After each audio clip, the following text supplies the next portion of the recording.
Hey everyone, and welcome back to the Firefighters Podcast, where we seek to develop, inspire, and motivate the world of the emergency services operator through a series of wide-ranging conversations. Now, before we go any further, just hit that rate, follow, or subscribe button on whatever platform you're listening to. It's a key performance indicator for us and helps us reach even more people. Now, here's what we've got for you today. What is mental fitness?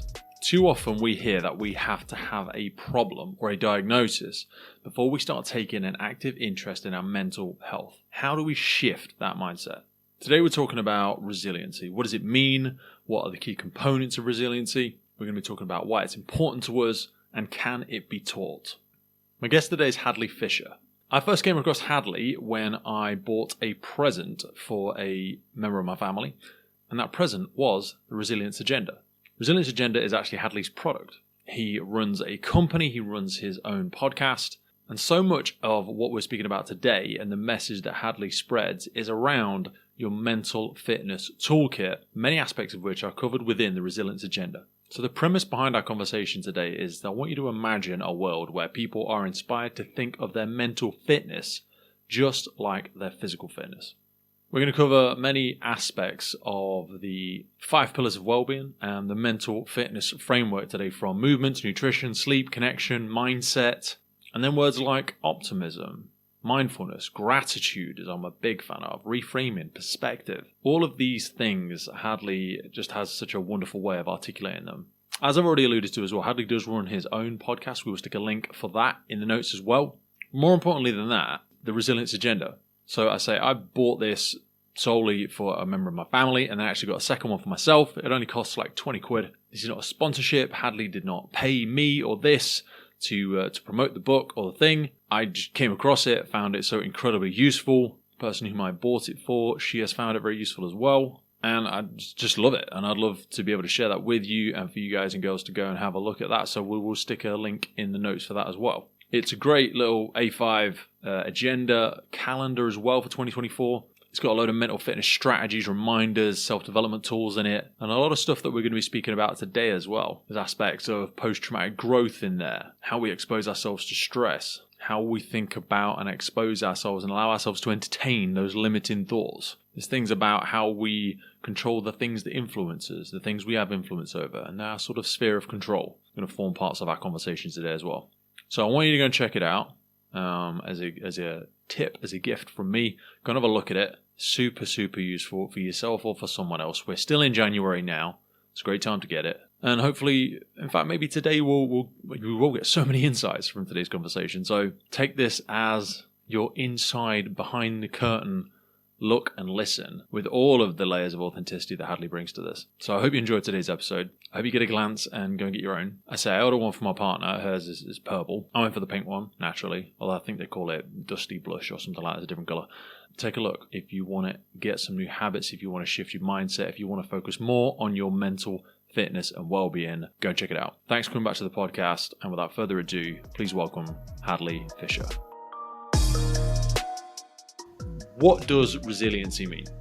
Resiliency is the ability to bounce back or to bounce forward from adversity, setbacks, uncertainty, or change. And so the typical definition of resilience, according to traditional science, is the ability to bounce back from setbacks. You are a certain way, something happens, you might lose a partner, you might have a major trauma, you might have a car accident, you might lose your keys, whatever it is. And then you deal with that situation well, and then you bounce back to the way you were before. And that's the general definition of resilience. But more recent thinking about it is that when something, especially something traumatic or major happens in your life, there's no going back. And so rather than bouncing back, the new thinking around resilience is around bouncing forward. So for example, the most horrible thing you could probably think of is your child passing away. Hopefully that isn't appropriate to anyone listening to this. But let's say that's the example we're using. There's no going back to who you were before that happens. It's going to change you one way or another. And so the bouncing forward idea is around, I'm going somewhere different, I didn't expect to be here. I didn't want to be here. But somehow I need to keep going. Somehow this needs to become not something I like, but it needs to become okay somehow. And that's the new definition of resilience. It makes me think of post-traumatic growth was also another phrase that kind of got bounced around with regard of that as well. And it also makes me think of, when they say the same man never enters a river twice, because the river's changed and so has the man. You never go into these situations the same again. My wife and I, took me a second then, because when you said that, we miscarried twins a number of years ago. And I've spoken to a lot of parents that have lost children in driving incidents. So we've gone to road traffic collisions, distraction, drugs perhaps, alcohol, speeding, many other factors.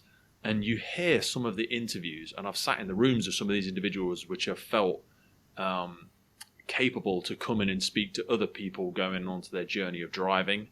And they say, time heals all wounds. And one of these women said, you know what, I don't think it does. I don't buy into that.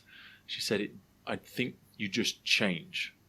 You never go back. And that's what was screaming to me when you were saying it was like, things will go back to how they were. No, things will never go back. Everything is always moving forwards. Everything is always changing. Yeah.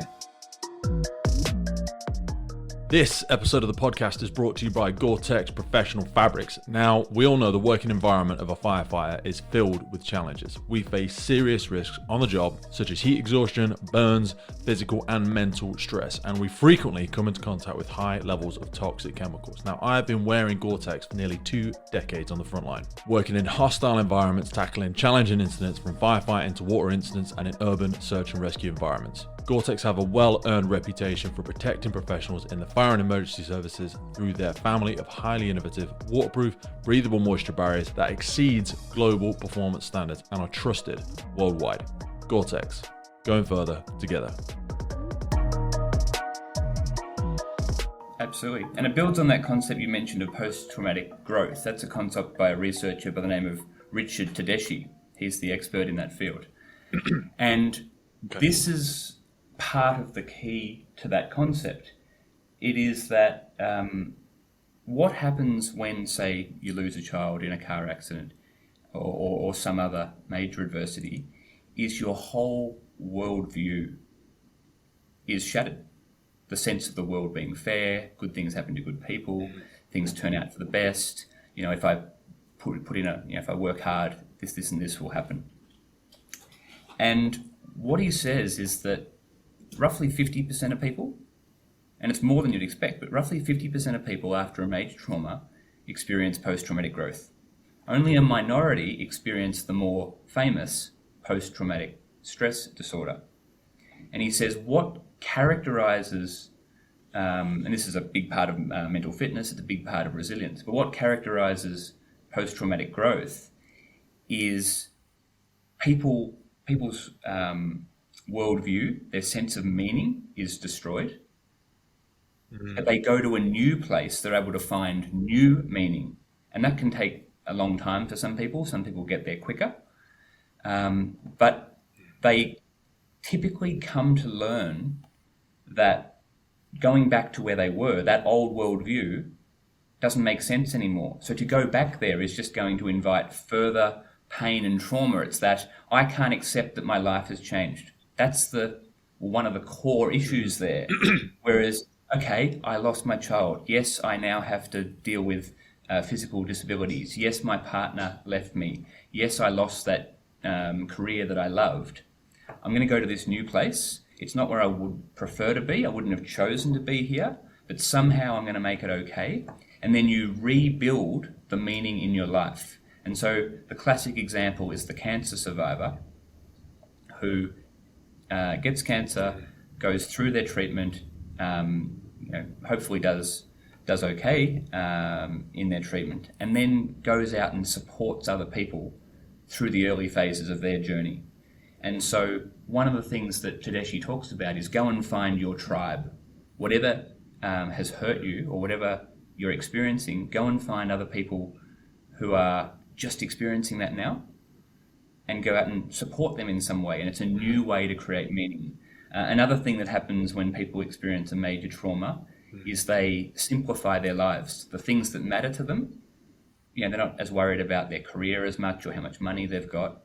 They tend to focus more on family, personal growth, connections, the things that science tells us make us happy anyway, but often people need to go through that adversity to realize that. And so there's some of the steps that you can go through. And one of the things that I find really valuable, it's not going to make it any easier to go through a major trauma like this, but just knowing that a major trauma doesn't inevitably have to lead to depression and anxiety and PTSD is a small step. It's possible. It doesn't mean it's easy, and it doesn't mean it will always happen, but it's possible for things to change and be okay. And that is, to answer your first question, that's at the core of resilience, and in particular, mental fitness. There's so many things in my head going through there when you speak. So one thing is, it made me think of like the if-then rule, because your worldview is based on a series of if-then. Like, if my child dies, my life is over. Not necessarily. And that is such a horrible, offensive thing to say to someone, almost, to someone that does have their child and couldn't bear the thought of losing them. But equally, if I am raped, then I will kill myself. If then. And like you've just said, I remember a great phrase that adversity introduces a man to himself, because it's a bit like there's only a few foundational aspects to this room, and if we set fire to the whole room, a lot of it would just burn away, and the foundational aspects that I truly need to survive and that truly make me happy are the ones that would remain. And the rest of it was just bullshit that I was just filling my life with. And yeah, that aspect of simplification, that reminds me of things like essentialism and minimalist thinking and things like that, which are really helpful concepts to introduce yourself to. But they say the devil looks for white space in the diary, and equally, if you don't face any tremendous adversities, it can be very easy to fill your life with these things that seem essential to you, but incredibly difficult. And it's also the sort of thing you never wish to place upon somebody else. I know we do a lot of work with women in the fire service, and then one of their favourite phrases is, you have to see it to be it. And they speak about that in the context of female leaders within organizations. But it made me think of exactly that when you said finding your tribe, because seeing someone on the other side of where you are, like I was a drug addict for 5 years, and part of the 12th step is paying it forward effectively. The 12th step is finding someone that you can mentor, coach, sponsor through that process, because you think you're looking into a cave. This isn't a tunnel that there's a light at the end of. It's a cave. There is no end to this, and you do have to see it to be it. You have to see someone say, I lost my child 10 years ago, and it really hurts, and every single day it hurts, but I'm still here. Absolutely. And one of the things about resilience is you can learn and build resilience after or immediately after a traumatic event.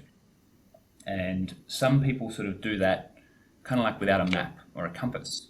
And some people are, even though resilience can be learned, some people are just naturally more resilient than others. Their environment, their gene makeup, the way they think, it prepares them better, for these setbacks.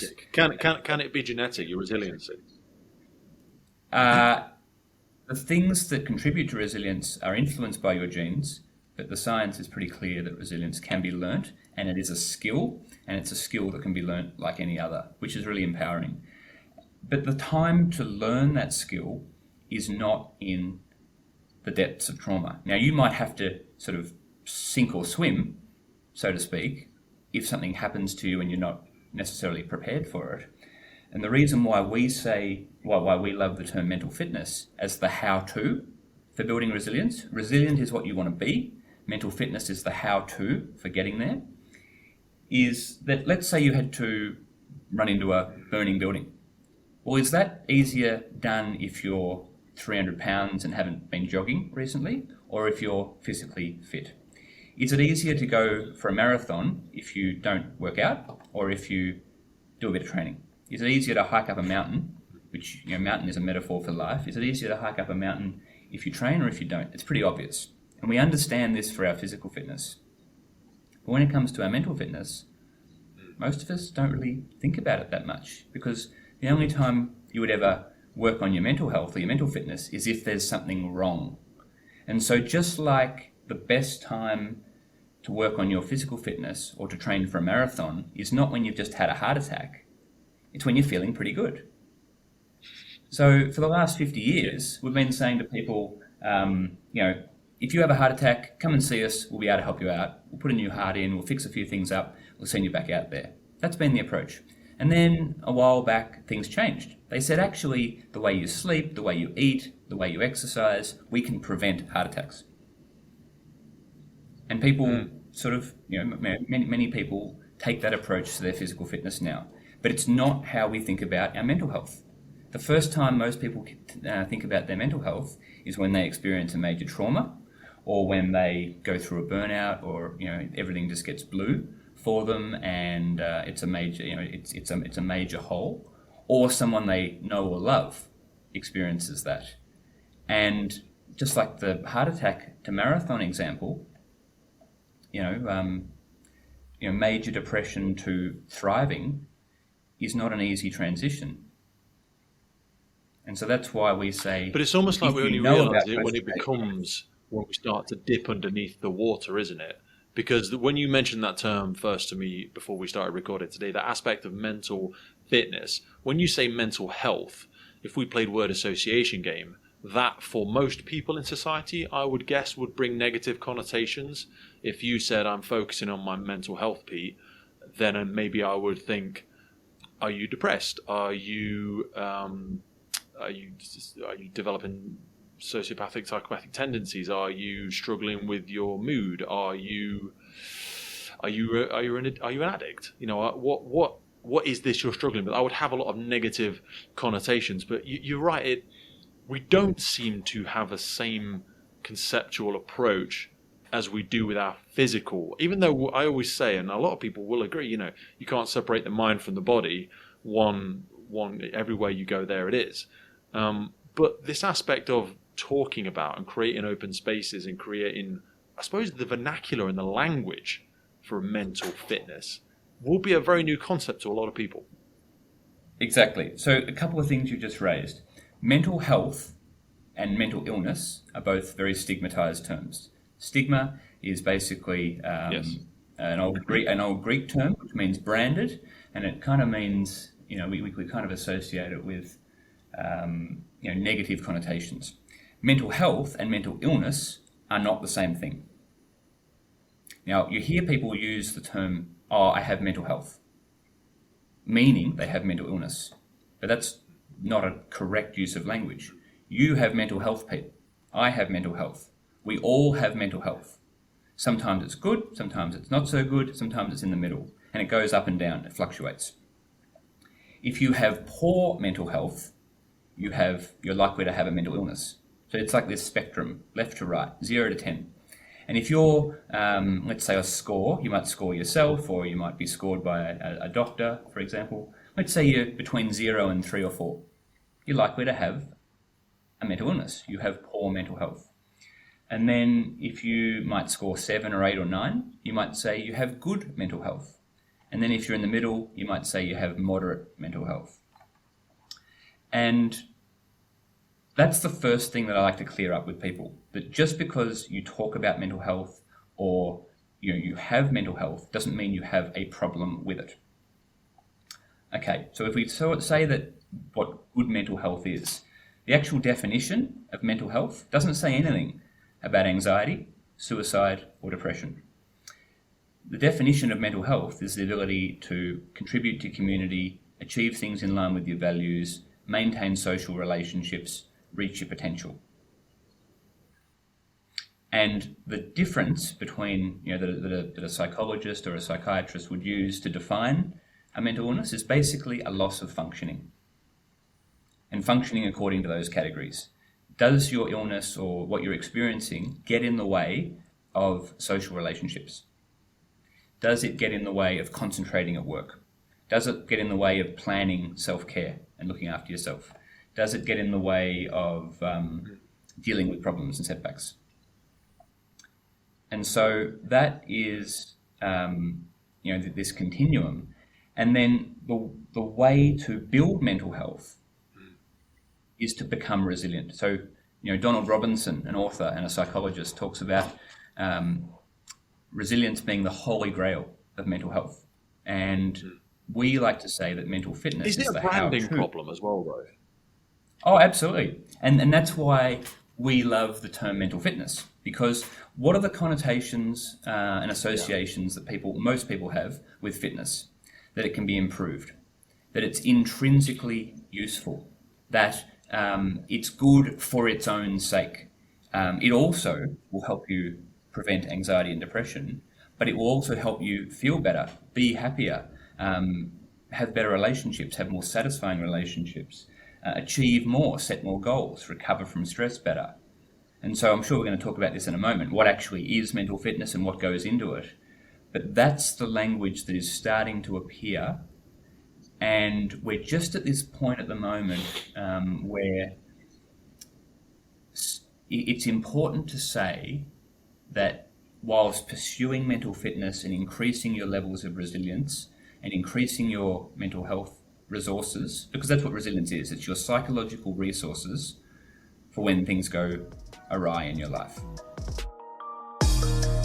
In other news, this episode is brought to you in partnership with MSA Safety. Today we have them to thank for the improved firefighter safety through connectivity in their brand new connected firefighter system. At the center of the connected firefighter platform is the MSA M1 SCBA with telemetry. You can view battery life, air pressure, and estimated time remaining either independently on the M1 itself or from the Luna connected device screen. Also, still with the air status, alarm information, search status, and all of this provided to the incident command for confident decision making during the scene. That integrates straight in with the Luna system, which is a wireless all-in-one device creating an independent search and rescue network, providing edge detection, enhanced personal thermal imaging, while simplifying post-scene reporting and data retention. One of the key parts of the Luna is their FAST system, the Firefighting Assisting Search Technology. This combines directional and distance information with thermal imaging to help find separated teammates and decrease response time. It actually connects you to the other crews in the vicinity for a unified search during the time of mutual aid by instantly notifying the network of Luna devices when there is a downed crew member, allowing for a prompt search and rescue. All of this then plugs into the FireGrid system for cloud-based connectivity, real-time information, and data-driven decisions for the incident commander. It enables you to see the exact location of your firefighters on the scene.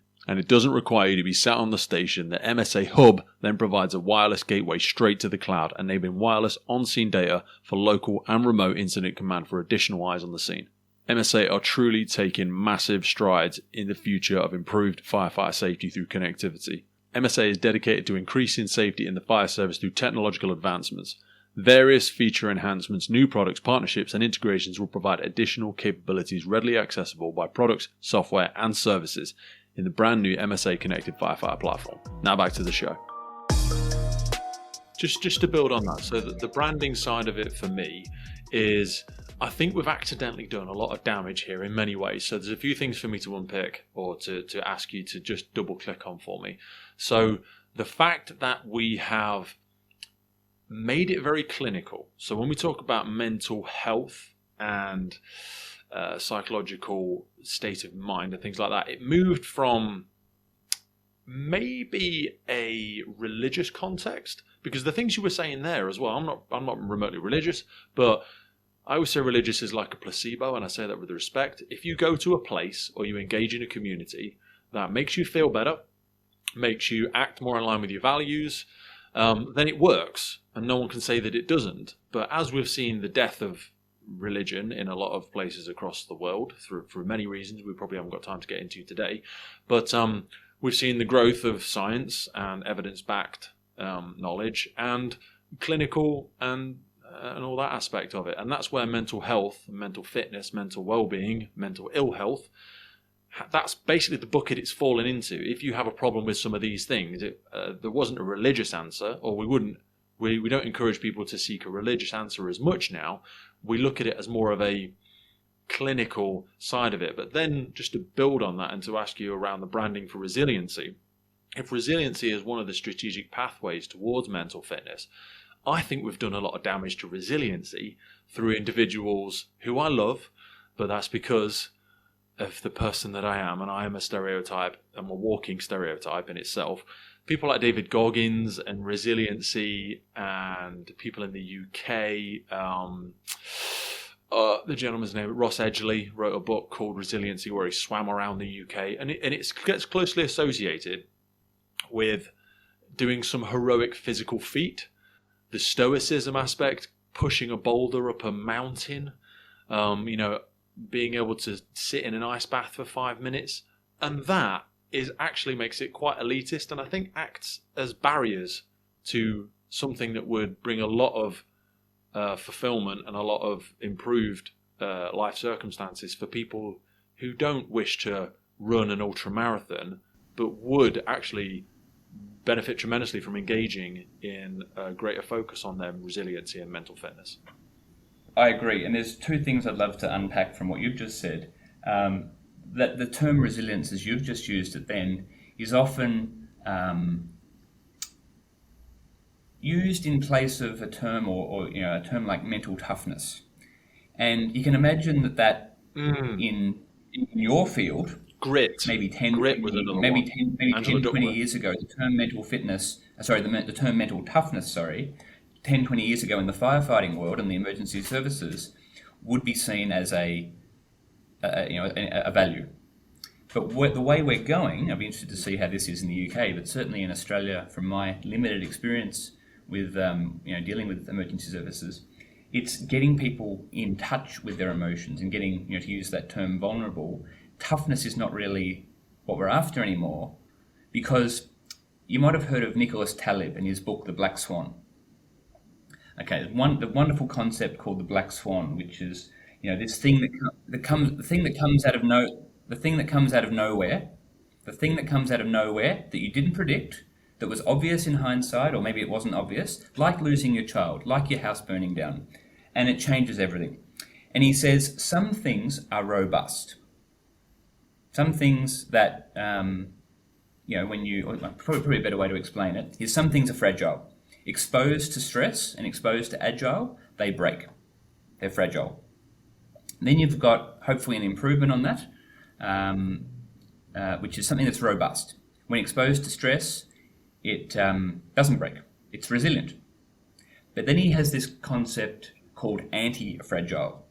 The opposite of fragile isn't robust. It's actually something that gets better with stress and shock and trauma.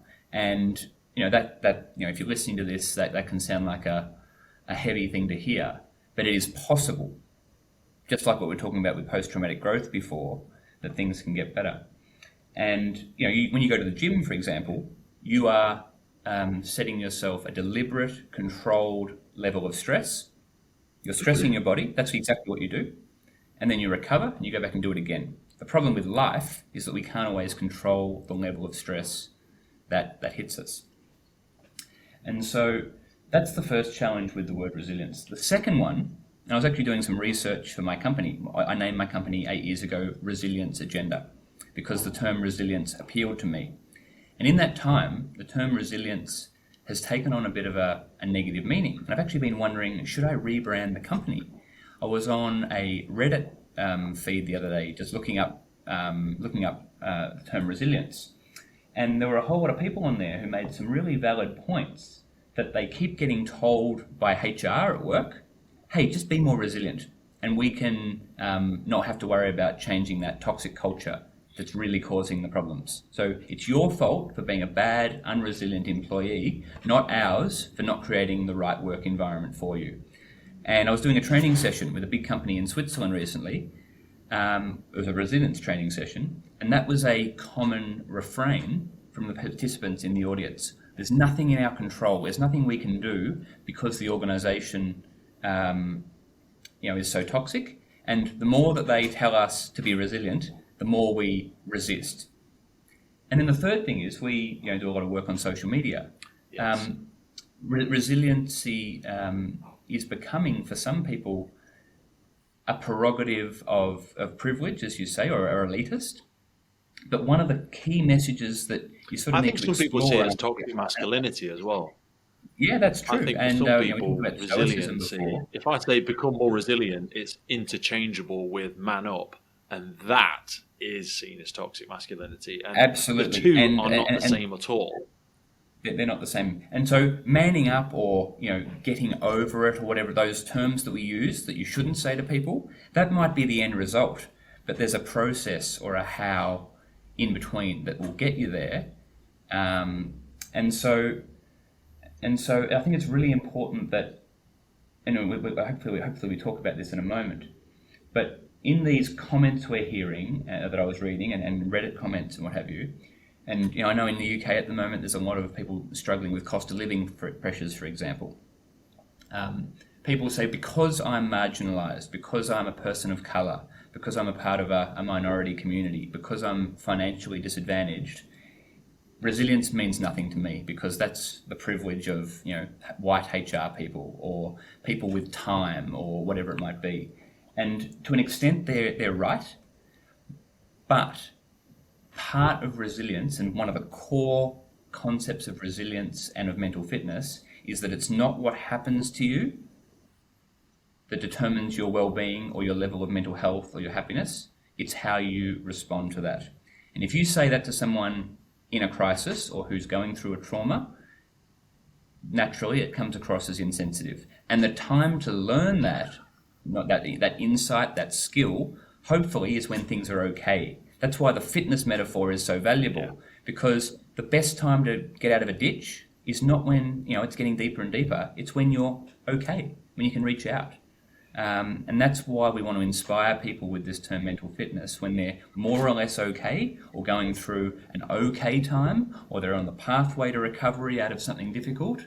That's when you need to care about mental fitness. And you have those psychological resources, those skills, those tools, those options at hand for when something goes wrong and you think, okay, this has happened, what do I turn to? Is it a psychological skill? Is it a resilience or mental fitness skill? Or is it something destructive? That is a very common method that people go down.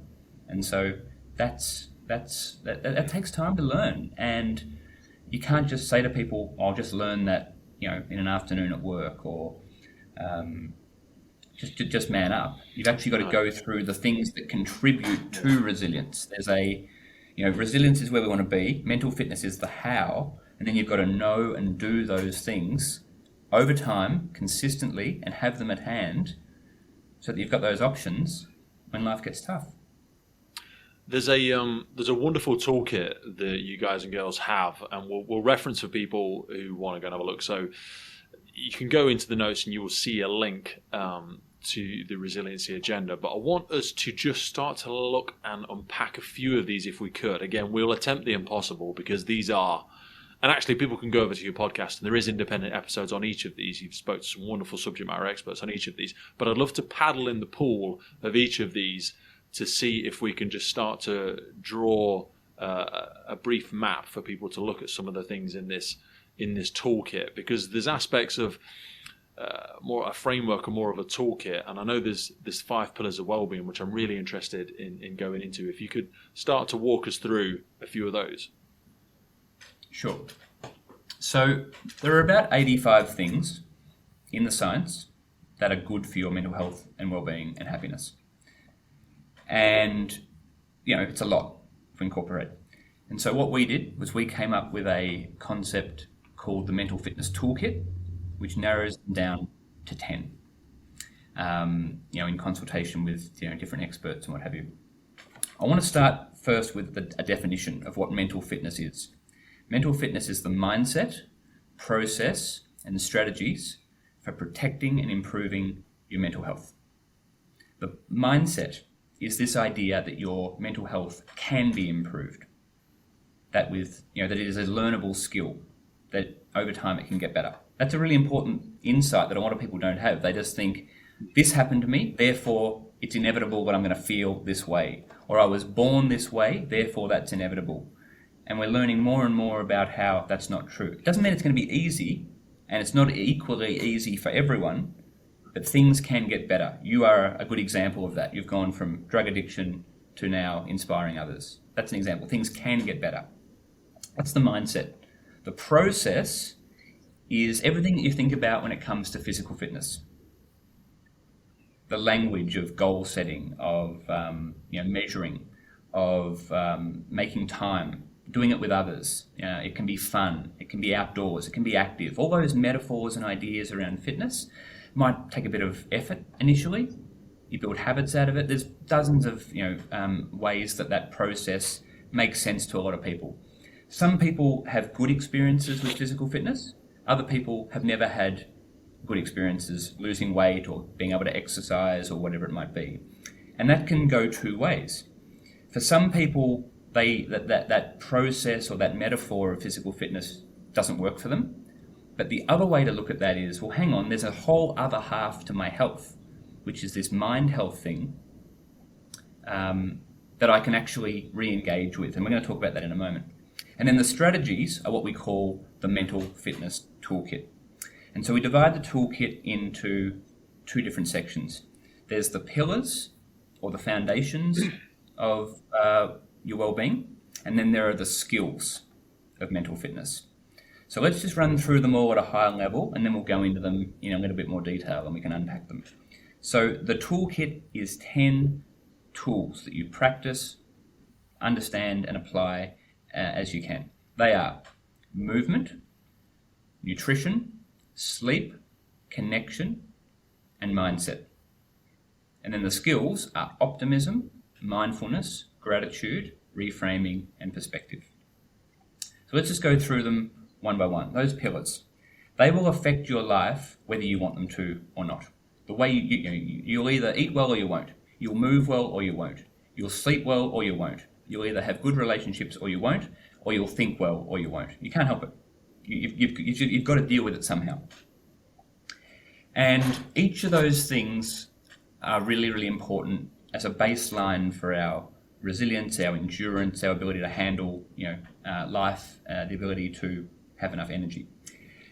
The thing that most people understand is that if you don't sleep enough, you'll feel tired physically, or that if you don't move, you might put on weight, or that if you don't have friends, you'll be lonely, or whatever it might be. But each of those pillars don't just influence your physical health, they also influence your mental health specifically. Studies have shown that movement is just as effective as antidepressants for mild to moderate depression. Now, it doesn't mean that movement or exercise is easy for people who are really struggling. That's just what the science shows. And we call it movement and not exercise because for a lot of people, the idea of exercise, these big hour-long chunks of sweaty effort, are either something they can't find time for or they're just not motivated to do. So we call it movement, which means get up from your desk every half an hour or so. Find ways to move. Dance with your kids. It's almost as good as a proper gym session. So the regularity of it. And exercise isn't just something that helps you lose weight. It actually helps you feel good. What happens when you move and exercise, and we don't have to tell firefighters this, but some people probably do need to hear this, is that when we're stressed and distracted, we have these chemicals that go through our body that put us into this fight or flight state.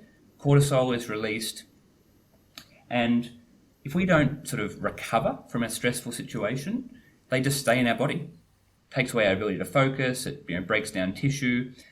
But what exercise does is it encourages your body to make other chemicals that turn off the cortisol.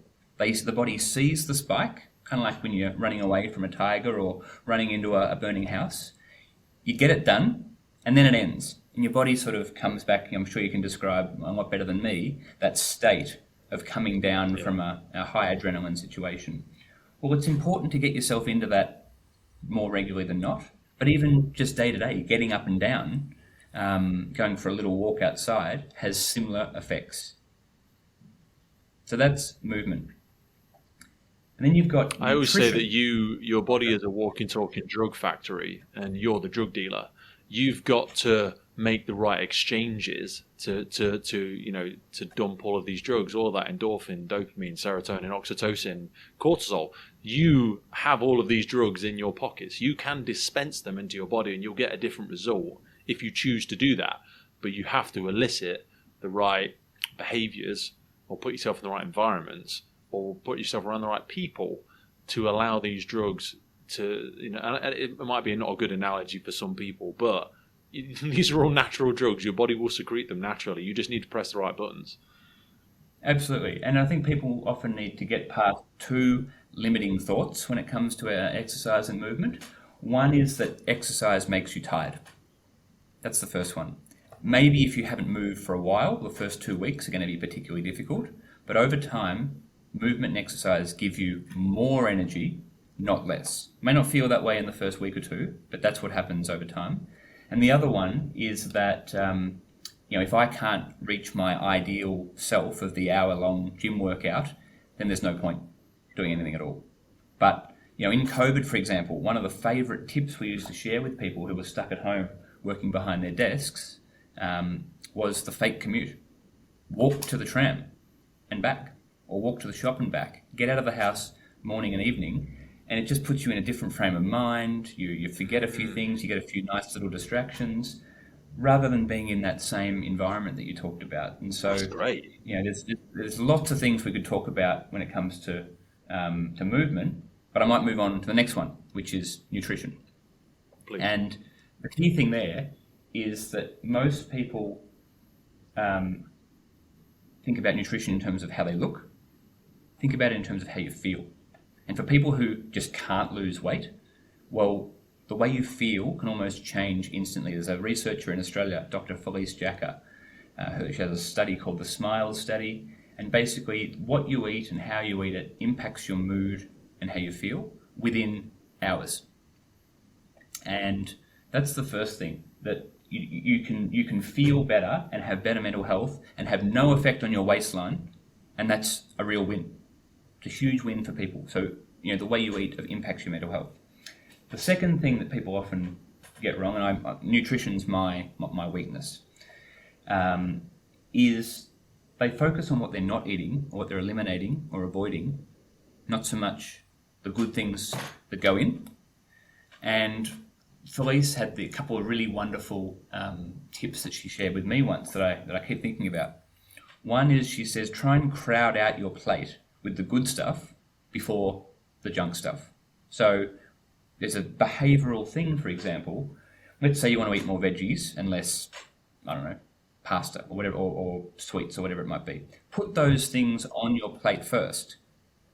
See if you can fill up as much of the plate as you want. And then when you put the meat on, or whatever it is that you're trying to eat less of, it literally won't fit on the plate. It's just a little behavioural trick. Rather than putting the meat on first and fitting the veggies around it, do it the other way around. And it's just a little tweaks like that are really valuable. And then she has this thing like, how many things have you eaten out of the ground today? Try and go for 20. So my wife and I are constantly counting, okay, we ate this and this and this, and oh, hang on, we haven't had a meal. We're only eating 10 things out of the ground today. Let's make a salad or a vegetable bowl or something for dinner. We don't do it every night, but it's just a cool thing to think about. And I've had this experience on my website. Nutrition is so controversial. There is no more confusing area of science, and public nutrition, public health knowledge it's almost incomprehensible. And I try and sort of stay above it by just saying these obvious things that people can really find valuable, because it all depends on whether you're allergic to gluten or dairy, or whether you're a vegan or a vegetarian, or everyone's got their preference. And everyone who has a barrier to push online about nutrition is really religious and ideological about their position. I'm keto only, no sugar this. And, in truth, it's probably a bit of a balance between everything and whatever your situation is. But there are a few principles that science has shown work for mental health. And that is pretty much the Mediterranean diet. Eat lots of green leafy things, eat good fats that go into the proteins that make up your body and in particular your brain. Try and avoid fatty and processed foods as best you can.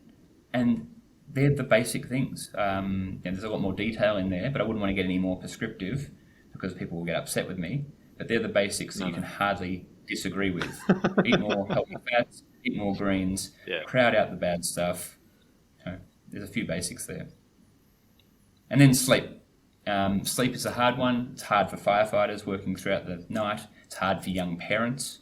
That's something that we're probably going to have to deal with as a couple over the next year or two. But lack of sleep is an epidemic, and but also with the greatest of respect, even when people have time off and it's within your sphere of control, our sleep hygiene as a society has gotten really, really poor. Absolutely, and there's a number of social and societal explainers for that. Electric light, not something we want to get rid of, but we keep the daylight going into the darkest hours of the night. We don't separate work and life as well as we used to. I'm very guilty of that in my own life, but at least I have some boundaries in place. The biggest one for me personally is stimulants. Caffeine. I don't drink caffeine after midday. A lot of people don't know this, but caffeine has a half-life of about 6 to 7 hours, which means half of it is still in your body 6 or 7 hours later, and then half of that amount is still there 6 or 7 hours later. So just doing a little thought experiment, if you have a coffee at midday, a quarter of that coffee or caffeine is still in your body at 2 a.m. and you're trying to get to sleep. Now, I'm not saying give up coffee. Blocking all of your adenosine receptors and stopping you falling into that deep sleep. Yeah, so it stops you getting into deep sleep. And on that point, alcohol is another big one. A lot of people think, I'm going to have a great night's sleep if I have a glass or two of wine. Alcohol might help you get to sleep, but it actually reduces significantly the quality of your sleep. And you don't get into that deep sleep mode, you don't process things as well, you wake up feeling groggy. And so, stimulants and, coffee and alcohol are the two big ones there. And then, sleep hygiene. I don't love the term sleep hygiene because it sounds so, medical and like you're going to the dentist, which is not exactly an inspiring thing for a lot of people.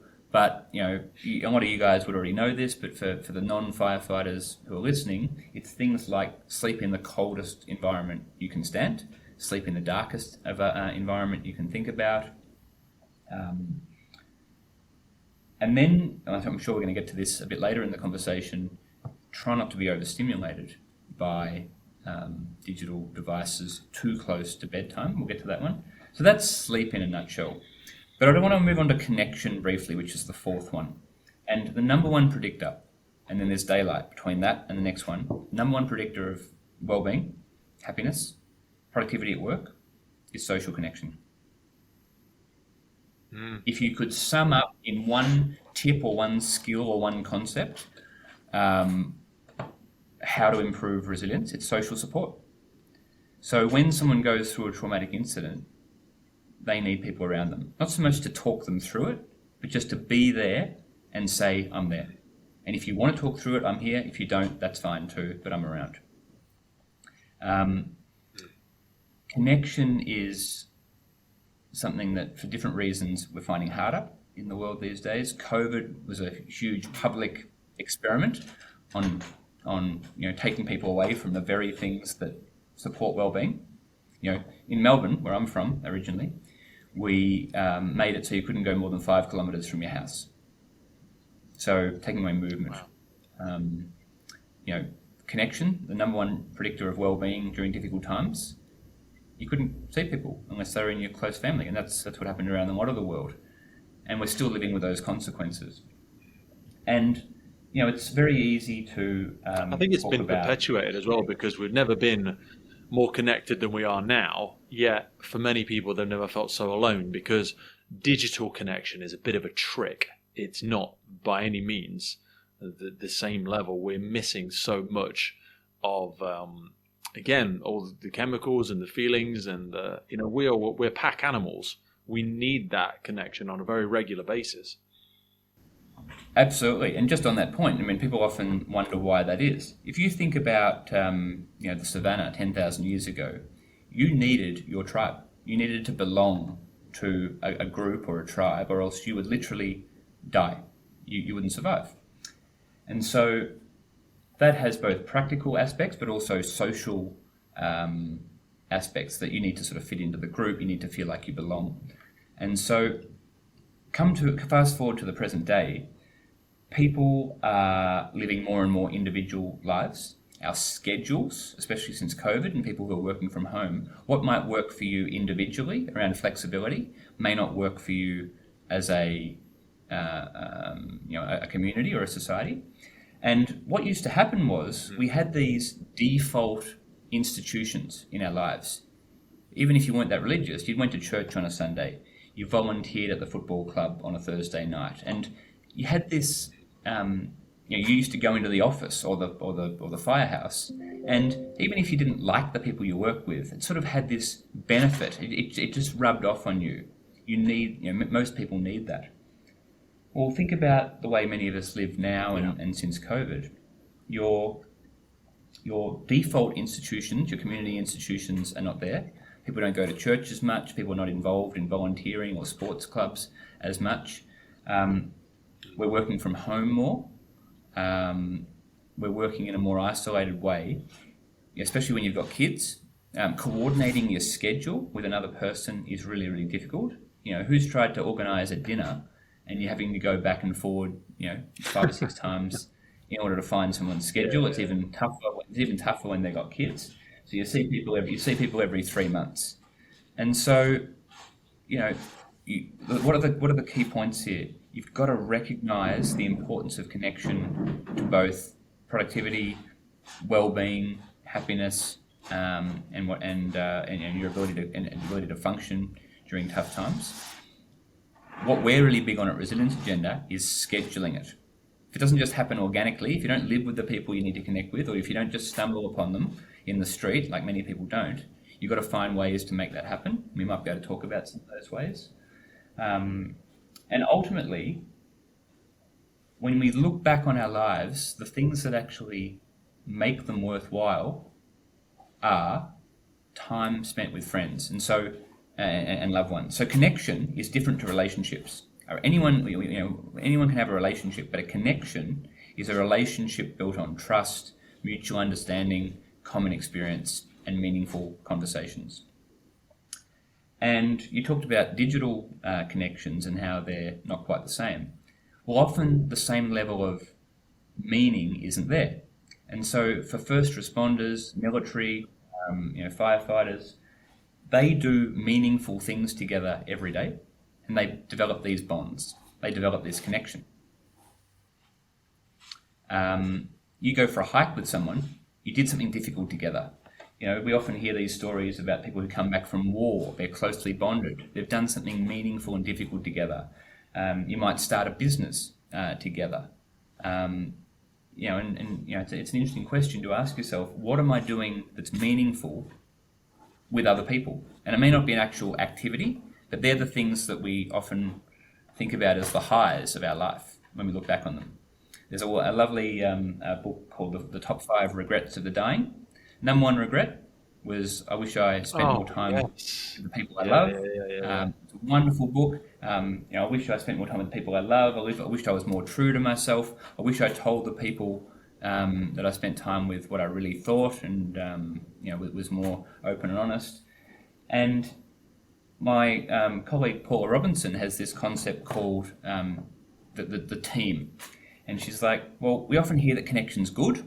And it's a really valuable thing to build, but I actually don't know how to do it because I live alone, or I have a mental illness, or I'm socially awkward, or I have social anxiety. And she has this wonderful model of, okay, where do we start thinking about this? Who is on my team, and whose team am I on? That's the first thing she gets you to consider. Who relies on you? And who do you rely on? And it's a wonderful exercise to have a think about. And then it's a good reframe. When you're trying to think about your team, She says, who do you need to recruit? Do you need to recruit new players? Do you need to go out and make new friends? That might be the case if you're moving to a new city or if you've changed jobs. Then the second question is, sometimes do I need you to just put want to anyone on the change bench? behaviours. People listening to some of the stuff you're talking about now are the right people on the bus for the place you think you want to go. That's sometimes one of the most difficult parts of the people you've surrounded yourself with. Well, there's three categories there. There's the new people that you might need to find, and that's often that's a difficult thing. Takes a lot of time. It's hard to do with kids or busy work. There's who do you need to put on the bench? So who are you not connected with? Who is actually causing you trauma or conflict or strife, or who's de-energizing you? That's not always easy to do, but it's important to divide into those categories. And then who do you deepen connections with? And the most reliable and practical thing for most people is to deepen the connections with who is already on the bus with you. And there are different ways of doing that. We can go into that if you like. But trying to make your conversations more meaningful is one of the most effective ways of doing that. Today's podcast is powered by our partner Lifelines and their revolutionary approach to functional hydration. Just like in firefighting, water is essential for body function, but studies show more than 80% of firefighters are dehydrated. A 25-year study findings from the National Institute of Health showed poor hydration to be linked to early aging and chronic disease, and even mild dehydration results in significant negative impact outcomes including headaches, exhaustion, rapid pulse, irritability, and poor cognitive function. A study conducted by Yale University showed that participants who were just 1% dehydrated had a 12% increase in errors when performing tasks that required cognitive flexibility. In addition, dehydration is shown to worsen mood and attitude, contribute to confusion and poor decision making, and negatively affect memory and judgment. In other words, you really don't want your incident commander, firefighter, or for that matter any first responder on a critical scene to be even slightly dehydrated. Mild dehydration occurs when a person is just 1.5% dehydrated, a condition that does not even trigger the thirst response in most people. So just imagine how quickly a firefighter or any first responder can and does become dehydrated in their day-to-day duties, which is why I address my hydration first thing every day with Lifelines. Go into the notes for this episode and specifically check out Lifelines Hydro Fuel and Hydro OG by clicking in the notes for the podcast for a clean energy solution designed for those who demand more from their day. Now back to the show. Mindset is one aspect that has been given a lot of bandwidth. It's been given a lot of interpretation, and again, when we talk about a branding perspective, this is something that I think might be one of the hardest ones for people to connect with, because I think there's been a little bit of damage done there. People hear mindset, they hear woo-woo, they think meditation, some other word association, but it's been one of the creating mental space for me to even think about something. When I want to make progress in my life, when I want to develop the podcast, when I want to do whatever, I need to create mental space and get myself in a position where I can play in the sandpit mentally. And mindset is like the weather. It's an ongoing challenge for me personally. Well, that's the thing about mental fitness that we like to share with people. It's this ongoing challenge. You will never be, while you still have juice left in you, life to perform, people to support, things you want to achieve, family to support, jobs to, bills to pay. Just like your physical fitness, you're always trying to improve it, but then gravity is trying to bring you back. And that's how life is with our mental fitness as well. And when it comes to mindset, this ability to work on yourself is really, really important. And so the three things that I like to say to people relate to when it comes to mindset is get in the monitoring habit, have what's called a growth mindset, and get in what's called the challenge mindset. So when people hear mindset, they often hear the word attitude, which is a term they heard in school. It might make them feel as like, that's my attitude, I can't change that. The first mindset you need to be in is that things can improve. You can change. These things are a skill. And often when you hear the word mindset, you hear a lot of talk about positive thinking and positive emotions. They're not necessarily the same thing. The Tony Robbins and positive Tony thinking, Robbins is fantastic. I've been to a lot of his events, and I loved it. But again, for some people, that's very American woo-woo. And even though a lot of it is science-based, and I love a lot of the Tony Robbins stuff, it is a bit much for some people. And the attitude of gratitude and the positive mindset and high five in the mirror, it got too much for some people. I agree, and that's where we try and, a lot of the best science and ideas do come out of America, but you have to temper them for an Australian or a European or a UK or a Chinese audience, which is what we have. We have a global audience, and so we think this mental fitness is, because everyone pretty much is interested in physical fitness, or at least they should be. We think the same thing around mental fitness, and so positive thinking is saying that doesn't matter. Everything's going to work out for the best.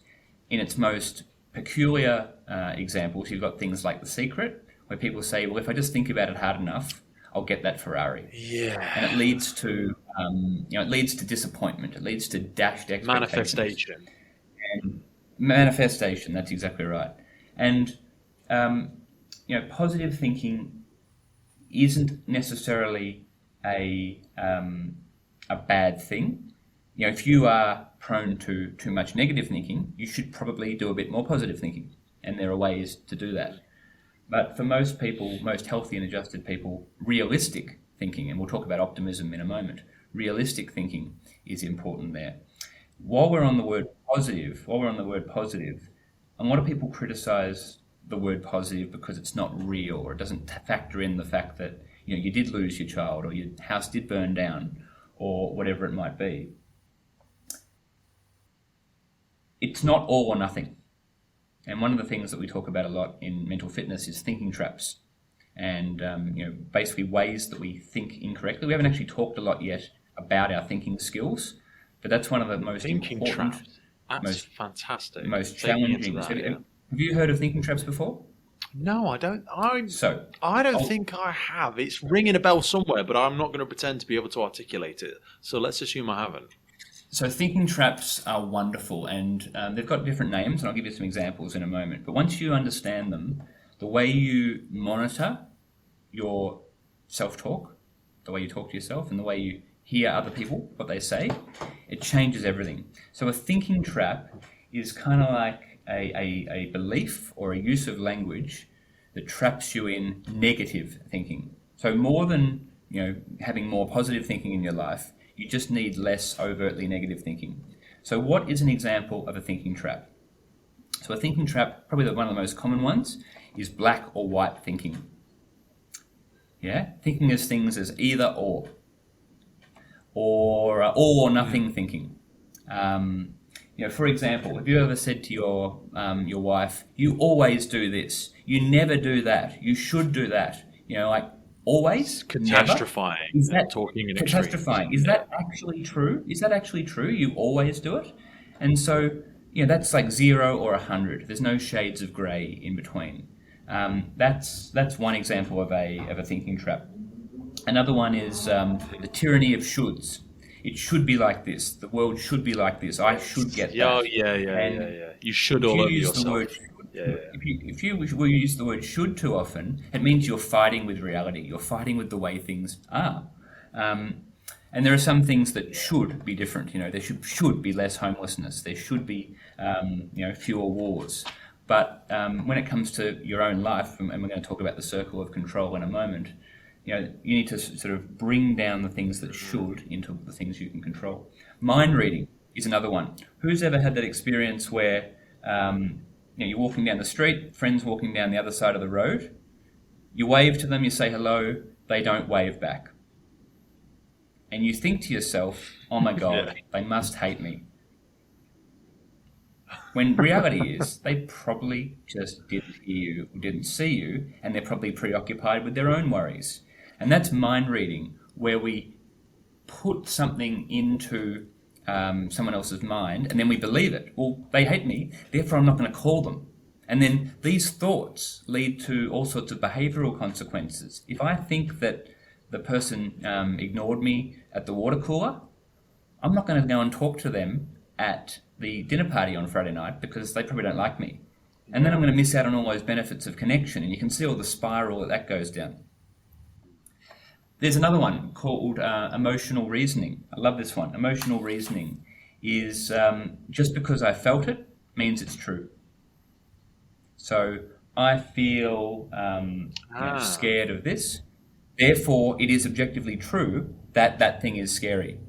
And one of the things that mental fitness teaches us is it's not what happens to us, it's how we think about it. And our feelings around things don't have to necessarily become reality. Thoughts are not facts. Feelings are not facts is one of my favourite quotes. The things we think and feel are just ephemeral things that pop into our mind that usually we latch onto. We usually latch onto them because they're pretty useful, but we don't filter the good stuff from the negative stuff or the useless stuff, and so everything tends to stick. And so they're thinking traps, and in our 2024 diary we have a whole chapter on thinking traps and how they impact how we talk to ourselves, how we get down on ourselves, how we close ourselves down to possibilities and to options. And then where it gets really tough for us is when we bring those things into language and conversation and we impact others, like our kids or our spouses, and we start to become people that aren't that pleasant to be around. That is one of the hardest things, because especially that's the children. first part of children to be vulnerable. Because children are vulnerable in so many ways, but we're also very vulnerable. We're so vulnerable to influence from other people, and more so now than ever, we're so exposed to everything online. You have to stand guard at the corners of your mind. You have to stand guard at your ear. Like, I don't watch the news. I don't listen to the radio. I am probably overly cautious about the things I allow to go into my head, and that's why I control my life with podcasts and audiobooks, and I'm always trying to pour extra stuff on my side of the scales, because I know there are many things outside of my sphere of control that are going to penetrate my thoughts and my beliefs and my blueprint of the world.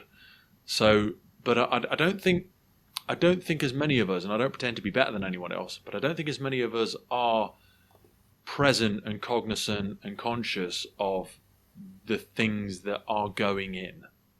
Absolutely, and and we're going to talk about that in a moment when we get to mindfulness, and that's another word that has negative connotations that I would love to dispel for a lot of people. But if I can I just briefly touch on the other two aspects of mindset that I think people would find valuable? Please do. One is the term growth mindset.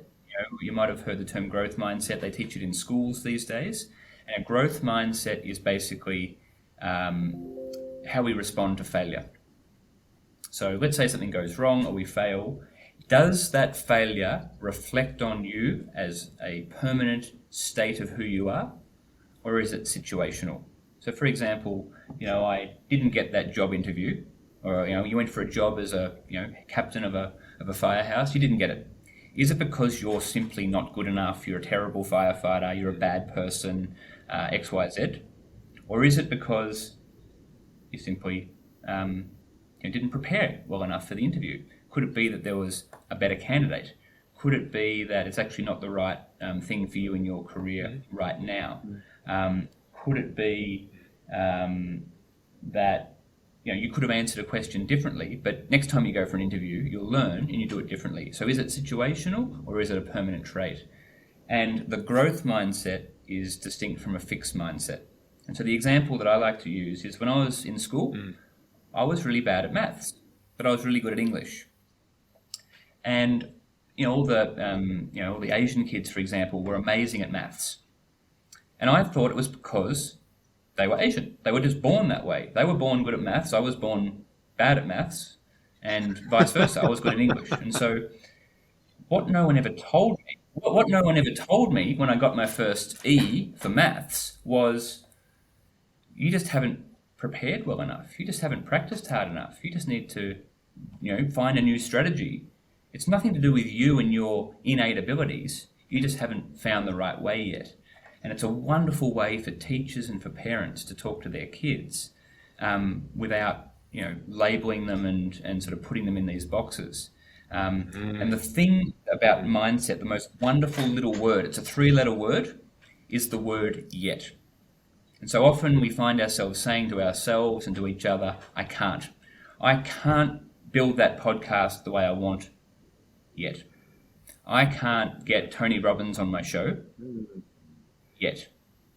I can't, run 3 businesses and be a firefighter yet. And so that word changes everything. It takes something that's permanent and final and makes it, okay, I just have to figure out how. And it's such a wonderful way of opening up our horizons. So that's the growth mindset. And there's a wonderful book called Mindset, if you like books, by a lady by the name of Carol Dweck. She's a US researcher. She does podcasts. There's all sorts of summaries online, and she talks about that one. And then the third part of mindset that I love is what's called the challenge mindset. And this comes from Stoicism. It's popular amongst cognitive behavioral therapy, but it's basically when life throws you a curveball or punches you in the face, you see it as a challenge, not a problem. Now, language matters. You're probably hearing us talk about language a lot here. A problem is something that's getting in the way of a desired outcome. A challenge is something that you will inevitably overcome with the right resourcefulness. Now, some challenges are bigger than others. And I'm not saying the problem is a challenge you just didn't want. Yeah, exactly. And that is about reframing. That is about the mindset of, well, let what happens be what I want to happen. And the Stoics, which is the ancient Stoics, which is very different to what we think about Stoicism these days. The ancient Stoics, well, I think it was Epictetus, said, let what happens happen, and I will be okay with it. And I've pretty much managed to distill this philosophy into my life. I still get surprised occasionally by setbacks. I still get disappointed by them. But when something happens in my life, I think, here is a chance for me to practice all this stuff that I write and speak about. Here's a chance for me to test my resilience. Life is testing me extra. And in fact, in my own case, over the last 2 or 3 months, life has tested me more simultaneously than it has at other times. And I haven't done it as well as I would have liked to. I've had family challenges, financial challenges, physical health challenges, whatever it might be. That's one of the things I really was a privileged post-traumatic growth aspect from addiction, because something that's used commonly in Alcoholics Anonymous is the Serenity Prayer, which has many of its groundings within things like Stoicism and speaks a lot about what we're speaking about here, and also the sphere of control, which I know we're coming on to. It's that aspect that, and again, I'm not remotely religious, but it's giving yourself, or even asking from the universe, that serenity to accept the things I cannot change, the courage to change the things I can, and the wisdom to know the difference. And that is a constant road where you slip from left to right into the gutter of each, and trying to keep yourself on that path. It's not a level you complete and arrive at. It's something you've got to constantly do. It feels like you're constantly getting pulled into the river, and you've got to hit that reset button 50 times a day to stay in the middle of the road. Absolutely. And the circle of control is one of the concepts that we love the most as part of mental fitness, and that we teach in our courses. And what it is some things are in your control, some things are not, and some things are in your influence. So if we go with the things that are outside of our control, that is most of the things on our minds. And in the modern world, so many things are uncontrollable. Now, what happens with the war in the Middle East, for most people, is out of their control. Doesn't mean you can't care about it and be concerned about it, but that is out of your control. The ultimate effect of climate change and whether the planet will, burn, you cannot control that.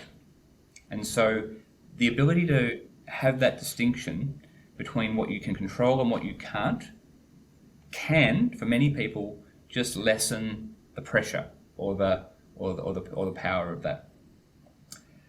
What is in your influence is the things you do, the actions you take, the thoughts you have to contribute towards that end. So if you care about climate change, what are you doing around talking to others about it? Are you trying to change their minds? Are you contributing to certain causes? Are you voting a certain way? they're the things you can influence. You're focused more on the process than the outcome. And a lot of people who get frustrated and angry with themselves and with the world focus too much on outcome, on things they can't control, and not enough on the process of things that they either can control or can influence. One of the things that gets most people caught up is that they think they can control the people in their lives. And even if you're not a control freak, you think that just by saying something or convincing someone that you'll be able to get your kids or your partner or your employee or your boss or your friend or your neighbor to do things a certain way. So the other people in your life are in that influence category. 3 concentric circles: what's in my control, what's in my influence, and then heading out to what's out of my control. Most things are out of your control. Other people are in the influence category. You can say things a certain way, but you won't actually ultimately be in control of what they do or say. The things that are in your control, now we're learning from science that this is not always true, but it's effectively your thoughts, your feelings, your actions. We said before that it's not what happens to you that determines how you feel and think, it's what you make it, how you respond. Well, there are tools for doing that, but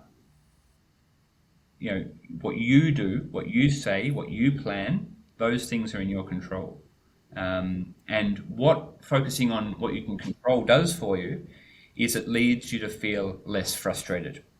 Frustration, I think, is one of the most underrated, under-talked about emotions, particularly amongst blokes, probably amongst guys like firefighters who so often in their lives are in control and are able to take action on a situation because that's what they're trained to do. But there are other situations where they're not in control.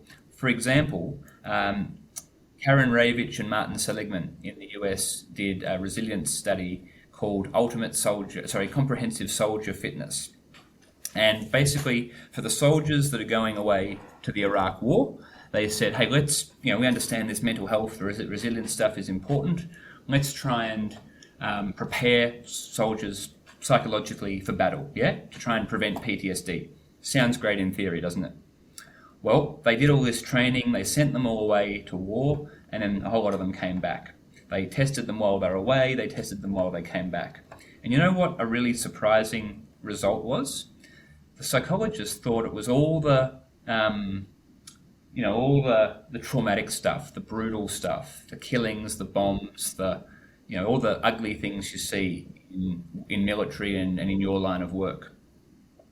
But it turns out that, with some exceptions, people handled that stuff pretty well because they were trained for it. They were more often in control of what was happening. The things that caused a lot of grief for people was what was happening back home while they were on deployment. They chat with their partner. The kids are playing up at school. They have almost zero influence or control over how that goes. Or, they might be worried that their partner's being unfaithful to them. What can you do from Iraq?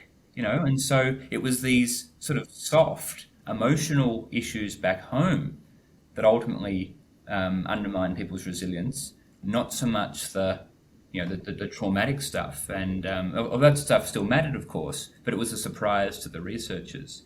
And, from my limited experience with emergency services, I find that to be the case as well. You don't just turn up at work a separate person to the person you are at home. And a lot of these workplace resilience programs that you see, expect you to drop your problems at the door at 8 o'clock, be productive and focused, and then leave and pick them up again at 6 and then go home. It's not how it works. And that's why so many of these programs, this is what we were talking about before the show, so many of these programs, are not well communicated by HR or senior leadership. People think, hey, if HR is telling me to do it, I don't want a bar of it. But it doesn't mean the concepts of resilience, of mental fitness, are not valuable in their own right. Yeah. You've got to take the message, ignore the messenger sometimes. And that can be so very difficult for some people. There's one of the aspects in framework, and we referenced it a little bit earlier, around optimism, that I think is probably one of my favourites, maybe because it makes me feel like a child. And they do say, that optimists are more successful, but pessimists are right more often, which is a frustrating reality. And then there's those in the middle that you spoke about earlier, being the realists. And many pessimists claim to be realists because, again, they tend to be more right than often, but I don't find they are happier individuals. I think life in general is more difficult for them, and they cling to that blueprint of being a realist as something that makes them feel informed, something that makes them feel like a professional. But I don't think that's a belief that helps them. Absolutely. Especially, there's studies done in finance that, the market over time goes up, but there's always a great reason to be worried. And, pessimists, it's often a great way of sounding smart and authoritative to be pessimistic, because you can tell people all the ways that things are and can go wrong. It doesn't sound all that impressive or articulate to say things will be fine. It might be different to what you expect. There'll be difficult periods, but over time, things turn out okay. That's probably not the message people want to hear, because it's so simple and it doesn't have a lot of insight to it. Optimism gets a bad name because it's this Pollyanna, everything's going to be perfect. And so people throw out optimism, the baby with the bathwater. But there's a concept called realistic optimism, which is that halfway point between the pessimists that you referenced before, who are always right, and the optimists who, get more things done. You need that balance right. If you are a very, very effective pessimist, you're likely to be negative, and you're possibly not going to see possibility in many aspects of life. And what does that mean? If you're a pessimist, you might be right more often, but the idea that you can improve your sleep or your relationships or your business, there's always going to be a reason that comes up. But this is why not. Or that's true. But deal with it when it comes. Yeah, the pessimist is the fixed mindset, isn't it? This is the way it will always be. Yeah. What we encourage in our corporate trainings is to say to people, if you want to, when you're brainstorming in a meeting, there's always the black hat thinker. Someone will say some half harebrained idea that's kind of a good idea, and then someone else will go, but this is why it won't work. And then what that does is it changes the whole mood of the table. Pre-mortem. It changes the whole mood of the table to, well, this is why it's not going to work. Let's look for all the faults. I do this with my team. The how is not that important yet, rather than deciding the end state you want to get to.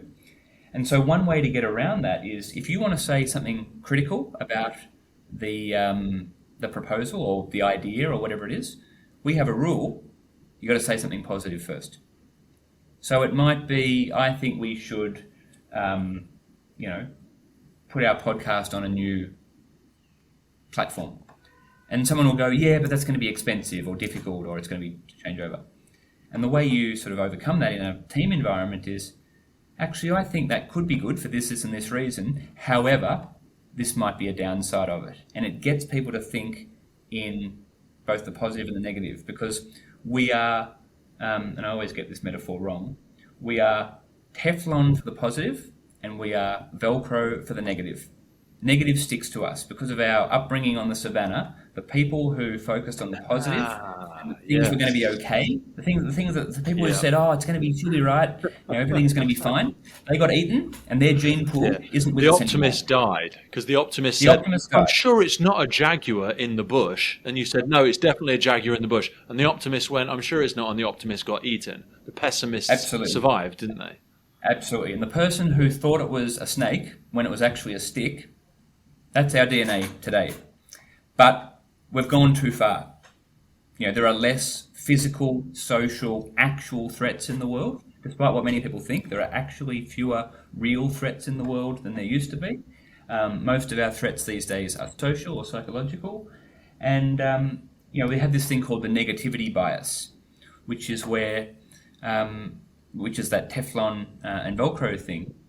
And a researcher by the name of Barbara Fredrickson said you need 3 positive emotions to counteract 1 negative emotion. 3-to-1 ratio. And it's really important. It's not positive thinking where it's like a 10-to-0 ratio. where it's like all positive. We're not going to accept, that positive vibes only. That is toxic. If you can't be real and negative, or I had a hard day, or my wife hates me, and it's positive vibes only, that's not healthy. But most people go the other way, and it's too many negative emotions. And the key is that it's not a 3 to none ratio, it's a 3 to 1 ratio. And that moment right there, folks, or shortly after, was when the internet gremlins attacked. We fell into some technological challenges and we had a bit more audio we could use, but wasn't quite where we wanted it to be. So we brought our conversation to a close there after reviewing the conversation, and Hadleigh's going to be coming back on. There are some aspects we didn't fully cover there. We'd love to go into a bit more depth, so you may very well see round 2 conversation with Hadleigh coming up soon. But once again, I hope you took something from that. There was loads of great book recommendations. Hadleigh really walked us nicely through so many of the mental fitness framework, well-being, just some great takeaways, some great reframing that we did there, or that Hadleigh did, really. So I hope you enjoyed it. I hope you took a lot from it. Once again, check the notes below. Resilience Agenda. Check out their diary for 2024. You can check out their podcast as well. Thanks for coming back. Hope you're feeling good. Hope you're feeling better. Hope you're feeling better now than you did 2 hours ago. And if you want more of that, be sure to hang around with the podcast. Be sure to rate us. Be sure to support us. Remember, you can only access 200 of the episodes on the platforms if you want to get inside the podcast, if you want to get access to all of our debriefs, all of our documents, all of our discount codes. And if you want to support us, it would make me very happy. It's £3 a month, less than a Starbucks or a beer, depending on what your preference is. So if you want to support the podcast, please do check out our Patreon page. And thanks again for coming back. We'll see you next time. The Firefighters Podcast was created to recognize, acknowledge, inspire, and hopefully even motivate these incredible individuals who have chosen to be part of the first responder community. Our drive and purpose is to create a legacy resource for the current and future generations of firefighters and first responders. We get some incredible feedback from listeners and guests, and as the podcast grows, our desire to create longevity and sustainability means we are asking for the support of our listeners. If you want to support the podcast, if you want to get discounts to our merchandise, hoodies, clothing, coins, patches, tallies, and also access to all of the incredible documents get shared with us from our podcast guests and sector leaders, then please head over to our Patreon page, and for just £3 a month, you can support the future of the podcast. Please finally hit that follow, subscribe, or rate button on the platform you're listening, and wherever you are in the world, please support your emergency services responders, and thank you for listening.